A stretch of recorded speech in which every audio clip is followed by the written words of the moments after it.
Hey everyone, welcome to the teacher's journey. Class 7 chapter number 6 physical and chemical changes का हम part 1 कर चुके हैं, जिसमें हमने फिजिकल चेंजेस और केमिकल चेंजेस के बारे में पढ़ा है। आज है इसका पार्ट 2। पार्ट 1 की लिंक आपको डिस्क्रिप्शन बॉक्स में मिल जाएगी। तो let's start.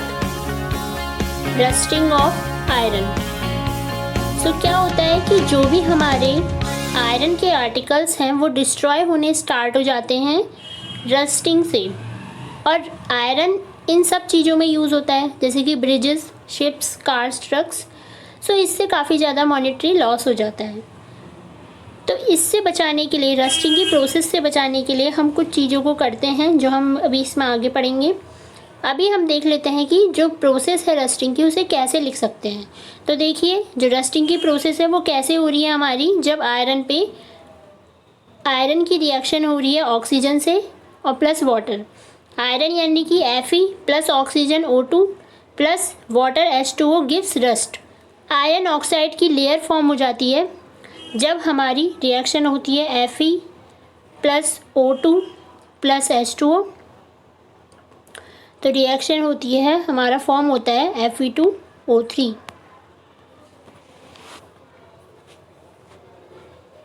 For rusting the process of both oxygen and water is essential. Rusting की प्रोसेस के लिए ऑक्सीजन और वाटर दोनों ही इसेंशियल हैं। In fact if the content of moisture is air is high, which means if it is more humid rusting becomes faster. तो अगर humid या फिर मॉइस्चर जो है वो एयर में ज़्यादा प्रेजेंट है तो रस्टिंग की प्रोसेस फास्टर होगी। So how do we prevent rusting? तो रस्टिंग से बचने के लिए हम क्या कर सकते हैं? Prevent iron articles from coming in the contact with oxygen. Oxygen के कॉन्टैक्ट में आने से बचा सकते हैं, वाटर के या फिर दोनों के। One simple way is to apply a coat, paint और ग्रीस। एक सिंपल वे या एक सिंपल मेथड ये है कि या तो हम उस पर कोडिंग कर दें पेंट की या फिर ग्रीस की। In fact, these coats should be applied regularly to prevent rusting. और ये जो कोट्स हैं वो रेगुलरली होनी चाहिए रस्टिंग से बचाने के लिए। Another way is to deposit a layer of metal like chromium और zinc on iron. दूसरा वे ये है, दूसरा मेथड ये है कि हम आयरन पे एक लेयर फॉर्म कर दें, किसकी? क्रोमियम और जिंक की। This process of depositing of layer of zinc on iron is called galvanization. तो इसी प्रोसेस को क्या कहते हैं? गैल्वेनाइजेशन कहते हैं। जब रस्टिंग की प्रोसेस से बचाने के लिए हम आयरन आर्टिकल पर जिंक या फिर क्रोमियम की लेयर फॉर्म कर देते हैं। The iron pipes we use in our homes to carry water are galvanized to prevent rusting. You know that ships are made of iron. Water drops keeps clinging to the ship's outer surface. Moreover, the water of the sea contains many salts. The salt water makes the process of rust formation faster.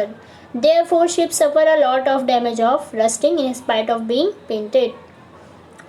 So क्या होता है कि जो हमारी ship है, जो सी में चल रही है शिप, उसका ज़्यादातर पार्ट हमारा वाटर में रहता है, कुछ सरफेस के ऊपर भी रहता है और कुछ ज़्यादातर अंदर रहता है। और सी वाटर में बहुत सारे सॉल्ट्स होते हैं, जिस वजह से रस्टिंग की प्रोसेस फास्टर होने लगती है। तो देखिए, रस्टिंग की प्रोसेस इतनी ज़्यादा फास्टर हो रही है तो वो शिप्स को ज़्यादा डैमेज करेगी। तो क्या होगा, हमें बार बार शिप्स को, इनके सरफेस को चेंज करना पड़ेगा। मॉनेटरी फंड बहुत ज़्यादा होगा, मॉनेटरी लॉस। सो इसके लिए क्या करते हैं? स्टेनलेस स्टील बनाई जाती है, स्टेनलेस स्टील का यूज़ करते हैं, जो कि होती है mixing iron with carbon and metal like chromium, निकल and manganese. It does not rust.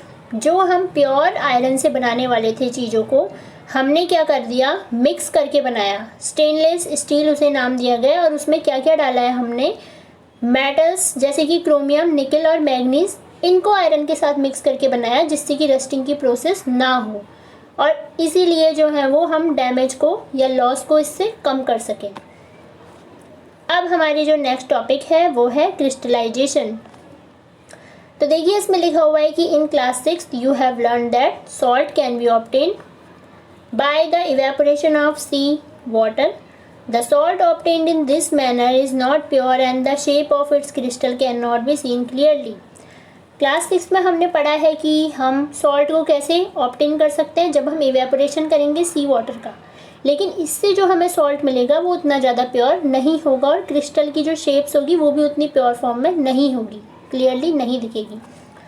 However, large crystals of pure substance can be formed from their solution. The process is called crystallization. It is an example of physical change. ये एक physical change का example है कि evaporation कर रहे हैं हम सी water का, तो जो लार्ज क्रिस्टल हैं वो हमें मिल जा रहे हैं इवेपोरेशन की प्रोसेस के थ्रू। इसके लिए एक एक्टिविटी दी गई है यहाँ पर, इसे देख लेते हैं। Take a cup of water in a beaker and add few drops of dilute sulphuric acid. एक कप वाटर लेना है हमें, उसमें डाइल्यूट सल्फ्यूरिक एसिड डालना है। हीट द वाटर, वाटर को हीट करना है। इट स्टार्ट बॉइलिंग, जब बॉयल होना स्टार्ट हो जाए तो हमने इसमें कॉपर सल्फेट पाउडर डालना है स्लोली, और while stirring continuously continue adding copper sulphate powder till no more powder can be dissolve. तब तक हमें कॉपर सल्फेट का पाउडर डालना है जब तक वो पूरी तरह से डिज़ोल्व ना हो जाए।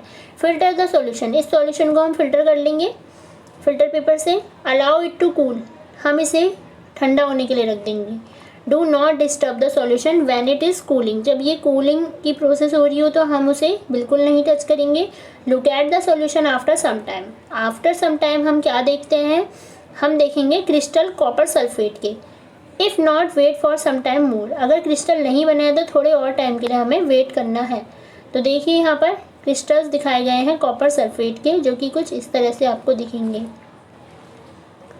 नेक्स्ट क्या है, you have learned about physical and chemical changes, try to identify changes that you observed around you as a physical और केमिकल चेंजेस। तो जैसा कि इस चैप्टर में दिया गया है, आप अपने आसपास देखिए, चेंजेस को देखिए और फिर उसको कैटेगराइज कीजिए कि ये फिजिकल चेंज है या फिर केमिकल चेंज है। देखिए यहाँ पर कुछ कीवर्ड्स दिए गए हैं, जो भी ये सारे कीवर्ड्स हम डिस्कस कर चुके हैं इसके पार्ट 1 एंड पार्ट 2 में, जितने भी टॉपिक्स आए हैं उनके अंदर से ही लिए गए हैं। बाकी यू हैव लर्न में टोटल समरी दी होती है चैप्टर की इम्पोर्टेंट पॉइंट्स के फॉर्म में।